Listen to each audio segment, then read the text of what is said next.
کسایی که از مارمولک میترسن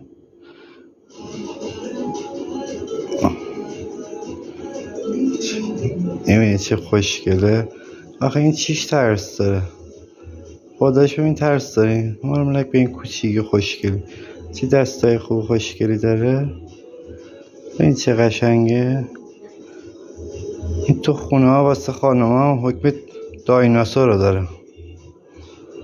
خانم ها از این موجود کوچولو به اندازه تمساح حساب میبرن. الان میتونی با همین مارمولک خواستهات رو برآورده کنی از خانم ها. چه خوشگله. زنده است، فکر نکنی مرده. ولش کنه الان میره واسه خودش. کلا 2-3 ماهشه.